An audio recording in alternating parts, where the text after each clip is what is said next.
शुभकामनाएं। मित्रों, आज मैं आप सभी के समक्ष एक बहुत ही गंभीर विषय यहां पर साझा करने के लिए बैठी हूं। आप सब जानते हैं कि कल दिल्ली फाइनेंस डिपार्टमेंट की एक रिपोर्ट आई है, जिसको मीडिया के बंधुओं के माध्यम से हम सबसे अवगत कराया गया है। इस मीडिया की रिपोर्ट, इस दिल्ली फाइनेंस डिपार्टमेंट की रिपोर्ट से यह स्पष्ट हो गया है कि दिल्ली की अर्थव्यवस्था के विध्वंस के लिए पूरी तरह जिम्मेदार हैं माननीय अरविंद केजरीवाल जी, आम आदमी पार्टी की सरकार और माननीय मुख्यमंत्री आतिशी जी, जो दिल्ली की वित्त मंत्री भी हैं। अचंभे की बात है, 31 साल में पहली बार दिल्ली का जो बजट है वो डेफिसिट में है, यानी घाटे में है, और छोटे मोटे नहीं, 7,000 करोड़ रुपए का डेफिसिट है। इसका क्या अर्थ हुआ? इसका अर्थ यह हुआ, पहली बात, कि दिल्ली में जो एक्सपेंडिचर है यानी खर्चा, वो दिल्ली की इनकम या दिल्ली की आय से कहीं कहीं ज्यादा है। इसका एक और बहुत ही संगीन पहलू है कि ये डेफिसिट जानबूझ के हुआ है। आपको याद होगा, जब विधानसभा के पटल पर यह बजट पारित करा गया तो तब माननीय सीएम आतिशी जी ने, जो तब केवल वित्त मंत्री थी, उन्होंने दिल्ली के बजट के सरप्लस होने की घोषणा करी थी। बड़े बड़े दावे करे थे कि दिल्ली के पास फालतू पैसा है। लेकिन आप ये देखिए कि इसेंशियल इंफ्रास्ट्रक्चर प्रोजेक्ट्स, जैसे कि दिल्ली में अस्पतालों की मरम्मत, नया कोर्ट कॉम्प्लेक्स बनाना, सैलरीज देना कर्मचारियों को, कर्मचारियों की पेंशन और इस प्रकार के ऐसे कई बड़े खर्चे, इनका बजट में प्रावधान ही नहीं करा। They did not make provisions for over 7,000 crore rupees in the budget of Delhi. ये जानबूझ के करा गया क्योंकि दिल्ली सरकार ये झूठ फैलाना चाहती थी, जनता को भ्रमित करना चाहती थी कि दिल्ली के पास सरप्लस पैसा है। अगर आप देखेंगे तो आम आदमी पार्टी की सरकार ने जानबूझ के दिल्ली के अकाउंट्स फज करे हैं। इसलिए आज हम इस अकाउंट फजिंग की और दिल्ली के बजट की सीएजी से ऑडिट और जांच मांगते हैं, और जांच के बाद कड़ी से कड़ी कार्रवाई हो, इसकी मांग रखते हैं। आपके समक्ष कुछ उदाहरण रखना चाहूंगी। माननीय आतिशी जी, केजरीवाल जी और आम आदमी पार्टी की सरकार को पता था कि दिल्ली के पास पैसे की किल्लत है, और इसीलिए आपको याद होगा, अचानक उन्होंने एक पन्ने का ऑर्डर निकाला और 10,000 से बस मार्शल्स को बड़ी क्रूरता और निर्ममता से नौकरी से निकाल दिया। 6 महीने की उनकी सैलरी उन्हें नहीं दी। इसी तरह क्योंकि दिल्ली सरकार के पास पैसा नहीं है, उन्होंने झूठ बोला था कि बजट में सरप्लस है। 7,000 करोड़ रुपए का उन्होंने बजट में डेफिसिट रखा जानबूझकर। आप देखिए, शिक्षा के क्षेत्र में भी उन्होंने वोकेशनल ट्रेनिंग टीचर्स के साथ भी यही करने का प्रयास करा। बड़ी बेरहमी से एक पन्ने के ऑर्डर से उनको भी निकाल दिया नौकरी से। ये तो माननीय उपराज्यपाल जी की इंटरवेंशन हुई तो उन टीचर्स की नौकरी दोबारा बहाल हुई।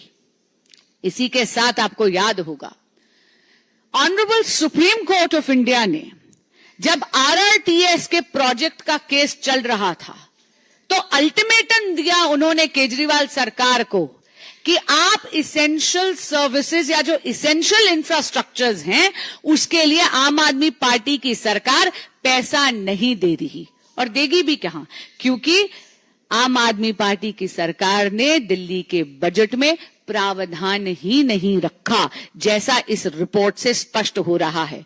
सुप्रीम कोर्ट को यह अल्टीमेटम देना पड़ा, आम आदमी पार्टी की सरकार को लताड़ना पड़ा कि हम आपका एडवर्टाइजमेंट बजट जो है उसको हम जब्त कर लेंगे, आपके प्रचार का पैसा जब्त करेंगे, क्योंकि आप दिल्ली के लिए इसेंशियल इंफ्रास्ट्रक्चर के लिए पैसा नहीं दे रहे।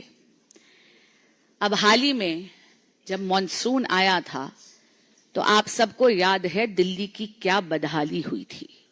जरा सी बारिश में पूरी की पूरी दिल्ली डूब गई थी। राजेंद्र नगर में तो 3 IAS एस्पिरेंट्स की जल भराव के कारण मौत भी हुई। और यह जल भराव क्यों हुआ था? क्योंकि नालों की डिसिल्टिंग नहीं करी गई थी। स्थानीय लोग बार बार आम आदमी पार्टी के विधायक से गुहार लगाते रहे कि डिसिल्टिंग करवा दीजिए, नाले की सफाई करवा दीजिए, लेकिन आम आदमी पार्टी के विधायकों के कानों पर जूं तक नहीं रेंगी। कल की ये जो दिल्ली फाइनेंस डिपार्टमेंट की रिपोर्ट है, इसमें यह भी स्पष्ट हो गया कि नजफगढ़ ड्रेन की डिसिल्टिंग के पैसे को भी इस बजट में इंक्लूड नहीं करा गया था। अरे जब आपके संज्ञान में यही नहीं होगा कि आपको नालों की सफाई करवानी बहुत ज्यादा अनिवार्य है, आप उसके लिए बजट में प्रावधान ही नहीं करेंगे, तो स्वाभाविक सी बात है कि आप अपनी जिम्मेदारी भी नहीं निभाएंगे। ये दिल्ली जो डूब रही है, नालों की जो सफाई नहीं हो रही, ये इसलिए हो रही है क्योंकि आम आदमी पार्टी की सरकार सत्ता में इतनी मोह में मदमस्त है कि वो इनकी डिसिल्टिंग के प्रावधान भी नहीं कर रही बजट में। आम आदमी पार्टी की सरकार केवल प्रचार प्रसार और भ्रष्टाचार में लिप्त है। ये ऐसी बेपरवाह सरकार है जिसके लापरवाह मुखिया केवल सत्ता की फिक्र करते हैं, लेकिन दिल्ली वासियों की फिक्र नहीं करते।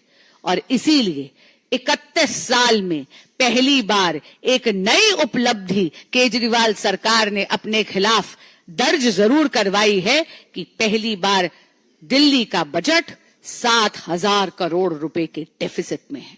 धन्यवाद। जी,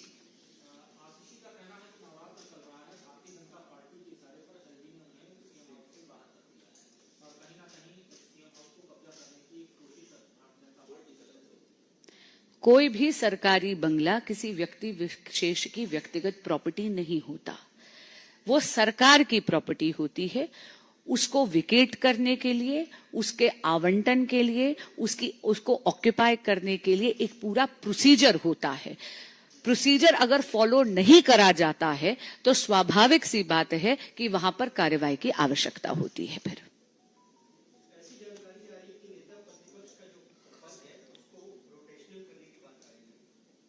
जी बिल्कुल, ये मैंने भी सुना है कि ऐसी बात चल रही है कि नेता प्रतिपक्ष के पद को रोटेशनल करने की बात आ रही है।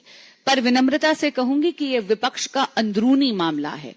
हां, इतना जरूर है कि विपक्ष के दलों में ऐसे कई नेता हैं जो नेता प्रतिपक्ष का कार्यभार संभालने के लिए काफी सक्षम है। लेकिन अगर इंडी अलायंस को यह लगता है कि माननीय राहुल गांधी जी पूरी कर्तव्य निष्ठा से अपना ये पदभार नहीं संभाल पा रहे हैं, तो ये निर्णय उन्हें लेना है। लेकिन नेता प्रतिपक्ष के या लीडर ऑफ ऑपोजिशन की पोजीशन को रोटेशनल करने की ये जो बात चल रही है, ये मैंने भी सुनी है, पर ये उनका अंदरूनी मामला है।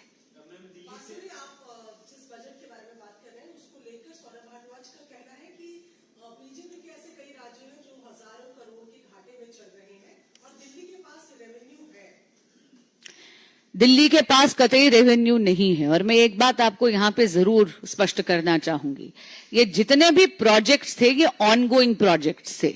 चाहे अस्पताल की मरम्मत की बात हो, चाहे कोर्ट कॉम्प्लेक्स बनाने की बात हो, चाहे सैलरीज देने की बात है, चाहे पेंशन देने की बात है, इनमें से कोई भी ऐसा खर्चा नहीं है जो नया खर्चा है, जो अचानक से अकस्मात इस सरकार पर गिरा है। इसका प्रावधान करना, इसके लिए प्रोविजंस बनाना बजट में, ये उनकी फिड्यूशरी ड्यूटी है, ये उनके अधिकार क्षेत्र में है, उनकी जिम्मेदारी है। और बहुत अजीब बात है कि माननीय आतिशी जी जो मुख्यमंत्री भी हैं और वित्त मंत्री भी हैं और स्वयं इतनी ज्यादा ज्ञानी हैं अर्थशास्त्र की, उन्होंने 7,000 करोड़ रुपए का डेफिसिट दिल्ली के बजट में 31 साल में पहली बार उन्होंने लाकर खड़ा कर दिया है। जी,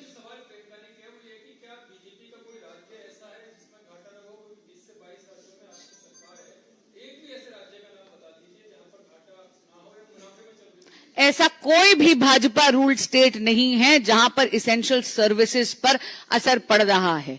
यहां पर रातों रात 10,000 मार्शल्स को नौकरी से इतनी निर्ममता से इसलिए हटा दिया गया क्योंकि दिल्ली सरकार ने उनकी सैलरी का प्रावधान ही नहीं करा। इसी तरह वोकेशनल टीचर्स को भी रातों रात एक पन्ने के ऑर्डर से नौकरी से बहुत क्रूरता से हटा दिया गया क्योंकि उनकी इन लोगों ने बजट में प्रावधान ही नहीं करा उनकी सैलरीज के लिए। आपके सवाल में एक बात और बताती हूं, दिल्ली की किसी भी कॉलोनी में जाकर देख लीजिए एमसीडी की क्या हालत हो रही है। ये जो कूड़े के पहाड़ आप देख रहे हैं सोसाइटीज के आगे, ये क्यों हो रहा है? वो इसलिए क्योंकि एमसीडी के पास पैसा नहीं है कर्मचारियों की तनख्वाह देने के लिए। इसके लिए पूरी तरह केजरीवाल सरकार है जिन्होंने 7,000 करोड़ का बजट डेफिसिट लाए हैं वो दिल्ली में 31 साल के बाद, और उन्होंने कर्मचारियों के सैलरीज का प्रावधान नहीं करा। जी 2022 में जो हुगली में राइट हुए उनके जो आरोपी हैं उनके केस विड्रॉ कर लिए हैं कर्नाटक की गवर्नमेंट ने। इस पर बीजेपी की क्या प्रतिक्रिया है? इसको मैं हिस्ट्री के लिए दोनों में दोहरा। I'm absolutely flabbergasted. This is nothing but politics of appeasement. This was a very, very serious allegation. There were attacks on a police station. Over 158 people were involved in this case of serious rioting. There were injuries which was caused to police personnel. But it seems that for selfish interests of politics, that is why in case of, like I said, the Karnataka government is only practicing politics of appeasement. I'm really, really shocked to see that the Deputy Chief Minister, Shri Shiv Kumar, actually wrote to the Karnataka Police Department asking for withdrawal of these cases, and this is in contravention to the report submitted both by the police department as well as the law department. ये कुछ नहीं है, ये तुष्टीकरण की राजनीति है और ये बहुत ज्यादा शॉकिंग है क्योंकि इसमें 158 से ज्यादा लोग अभियुक्त हैं इन केसेस में। ये बहुत संगीन आरोप हैं जहां पर पुलिस के थाने पर अटैक हुए थे। न जाने कितने पुलिस पर्सनल्स को इसमें चोट भी लगी थी, उनको इंजरीज भी आई थी। यहां तक कि बोथ लॉ डिपार्टमेंट की और पुलिस डिपार्टमेंट की रिपोर्ट के विरुद्ध जाकर यहां पर आप देखेंगे कि कर्नाटक की सरकार तुष्टीकरण की राजनीति कर रही है। माननीय डेप्यूटी सीएम जो कर्नाटक के हैं शिव कुमार जी, उन्होंने पुलिस डिपार्टमेंट को लिखा है कि ये केसेस विड्रॉ करने चाहिए। अगर देश के रक्षकों की ही ये सरकार रक्षा नहीं कर सकती तो ये लोकतंत्र की रक्षा क्या कर सकती है? धन्यवाद।